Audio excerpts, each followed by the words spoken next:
மக்களுக்காக மட்டும் சொல்லுகின்றோம். நீங்கள் ஆள் மனதில் கொண்டு கொள்ளுங்கள், அதற்கு உண்மை கேட்டுக்கொள்கின்றோம். இந்த அரங்கின் பொறுப்பாளர் அப்படிங்கிற முறையை பொறுத்த வரைக்கும் இங்க கேள்விகள் எழுப்பலாம், எதிர் பதில் வைக்கலாம் அவங்க, அது மட்டும் தாங்க. சரிங்களா? கருத்துக்களை தொடர்ச்சியாக இருவருமே கருத்து போற நடத்த முடியாதுங்க ஐயா. நம்ம இன்னும் நிறைய அதுக்கு பொழிவரங்கம் உண்டு, கலந்துரையாடல் அரங்கம் உண்டு, அங்க நடத்தி கொள்ளலாம். இன்னும் ஒரு கட்டுரை பாக்கி இருக்கு. இந்த அமர்வு நமக்கு 12 மணிக்கு முடிக்க பெற வேண்டும். சரிங்களா? நீங்க நடுவுல வந்தீங்களா அரங்கத்துக்கு? நான் முதல்ல சொல்லிட்டேன், எல்லாத்தையும் அனைத்துமே முதல்ல இருந்தே நான் சொல்லிவிட்டேன், எந்த அமைப்பு நான் சொல்லுகிறேன் என்று. ஜெண்டர் கன்ஸ்ட்ரக்ஷன் இன் தமிழ் ஃபோக்லோர், அதாவது பாலினம், இதிலும் அது கொஞ்சம் அப்படிலாம் வருது லேசா. அதனால அந்த பாலினம் எப்படி நாட்டுப்புறவியல் இல்லை, அந்த இயல் என்பது இலக்கியங்கள்ல எல்லா வகைகளிலுமே, எல்லா வகைன்னா முக்கியமாக நான் சொல்லுவது என்னவென்றால் பாடல்கள், கதைப்பாடல்கள், பிறகு பழமொழிகள், கதைகள் போன்றவற்றை எடுத்துக்கொண்டிருக்கிறேன். அதாவது ஒரு ரேண்டம் என்று சொல்லுவாங்களா, அது போல ரொம்ப அதிகமாக நிறைய சொல்ல முடியவில்லை, சிறிய கட்டுரையாக இருப்பதனால.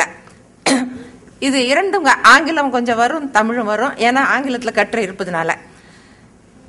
The roles of men and women do not come about by accident.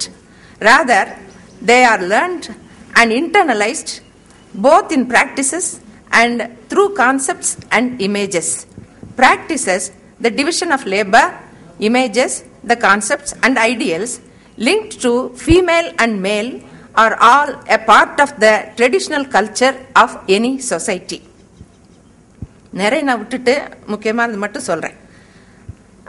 நம்முடைய பண்பாட்டில் அல்லது நம்முடைய சமூகத்தில் ஒரு பெரிய ஒரு இது இருக்கு, நம்பிக்கை இருக்கின்றது, அல்லது ஒரு சேயிங் ஒன்று இருக்கிறது.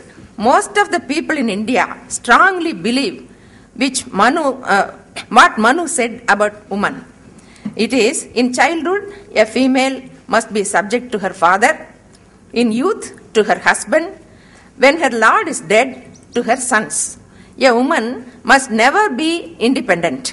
Although psychoanalysts explain that the plain truth is that this is a masculine wish fulfilled rather than an accurate description of the real life of older Indian women.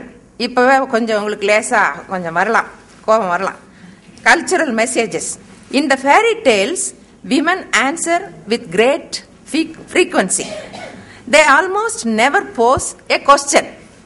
நீங்க தேவதை கதைகள் ஆங்கிலத்தில் அங்க காணப்படுகிற கதைகள்ல ஒரு நாளும் வாய் திறந்து எதிர்த்து பேசுவதே கிடையாது. இந்த பெண் எதிர்த்து பேசுவதே கிடையாது. And their general helplessness leads them to cry out often. அதாவது பெண் எப்பொழுதுமே ஒரு வலிமை அற்றவள் என்று சொல்லுவது போல படைக்கப்படுகிறாள் அந்த கதைகளிலே. நான் பின்னால போக போக எப்படி எல்லாம் மாறுது பாருங்க. நான் சொல்லுகின்ற இந்த எடுத்துக்காட்டுகள் உங்களுக்கு ஒருவேளை தெரிந்திருக்கலாம், ஆனா தெரியாமலும் இருக்கலாம். In Tamil homes, especially in rural Tamil Nadu, folk tales are frequently told by women and sometimes by men. A grandmother's tales being told to her grandchildren not only serve as an entertaining pastime but have cultural messages handed down from generation to generation in the deep level. அந்த பாட்டி அல்லது யாரோ தாத்தா கதை சொல்லும்போது அது நிறைய message இருக்கும். அதில் இந்த குழந்தைங்களுக்கு அது அப்படி சின்ன குழந்தையா இருக்கும்போது கேட்டு, நான் 5 வயசுல கேட்டதெல்லாம் எனக்கு இன்னும் ஞாபகம் இருக்கு, எங்க அம்மா எங்க பாட்டி எல்லாம் சொன்னதில்ல. அது ப்ரொட்டஸ்ட் என்ற ஒரு தலைப்புல சில, although the ideas have been or are being sown in the brains and minds of Indian women, girls and even infants, the tales and songs told and sung by women showing protest against their male counterparts are frequently encountered. As the higher caste women are trained to be passive, graceful, modest and submissive since childhood, this kind of protest is found only in the tales and songs of the so-called lower caste women. அந்த protest என்பது என்ன என்று சொல்றேன். அது சில எடுத்துக்காட்டுகள். ஆழ கிணறு வெட்டி அடிவரிச கல்பாவி, ஆழம்னு பார்க்காம என்ன பெத்த அப்பா அமுக்கு நீங்க கங்கை இல்ல. நீள கிணறு வெட்டி நெடுவரிச கல்பாவி, நீளம் இன்னும் பார்க்காம என்ன நிறுத்துனீங்க கங்கையில. உங்களுக்கு ரொம்ப லேசா புரியும் நினைக்கிறேன்.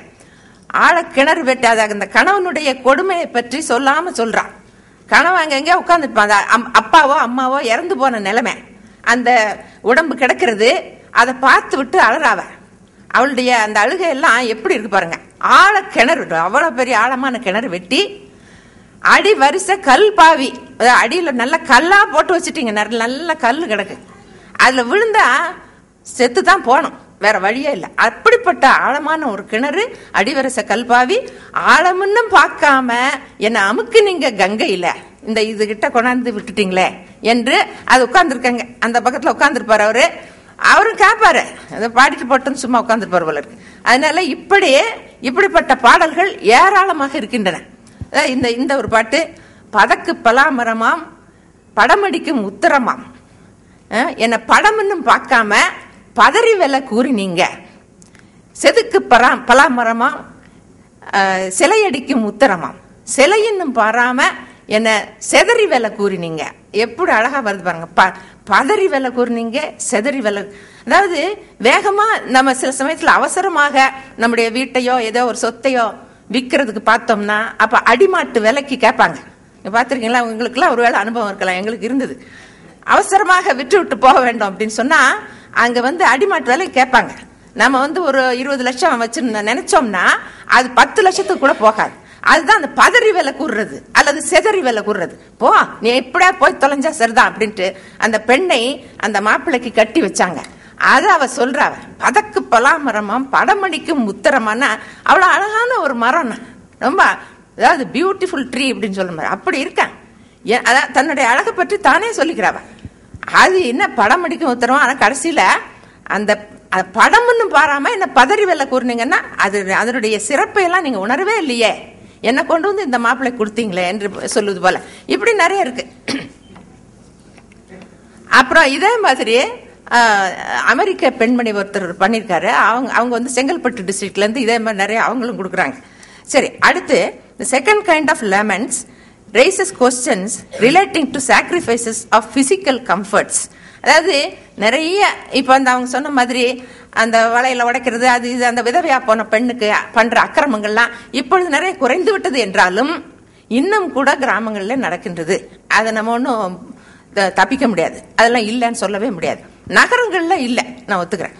அதுல அவங்க என்ன சொல்றாங்கன்னா, ஒரு பெண்ணு ஒரு பாட்டுல வருது, தாலி கழட்டி வைக்க தகுந்த வயசு ஆயிடுச்சோ, மிஞ்சி கழட்டி வைக்க மிகுந்த வயசு ஆயிடுச்சோ அப்படின்ட்டு தன்னை பற்றிய, எனக்கு என்ன அவ்வளவு வயசு ஆயிப்போச்சு, தாலி கழட்டி வைக்க தகுந்த வயசு ஆயிடுச்சோ, மிஞ்சி கழட்டி வைக்க மிகுந்த வயசு ஆயிடுச்சோ. இன்னொன்னு அடுத்தது, பொறக்கையில போட்ட பொண்ணு கருவளவி, நல்லா உத்து கேளுங்க, பொறக்கையில போட்ட பொண்ணு கருவளவி இன்னைக்கு புண்ணியனார் வாசலில பொடி பொடியா போலாமோ.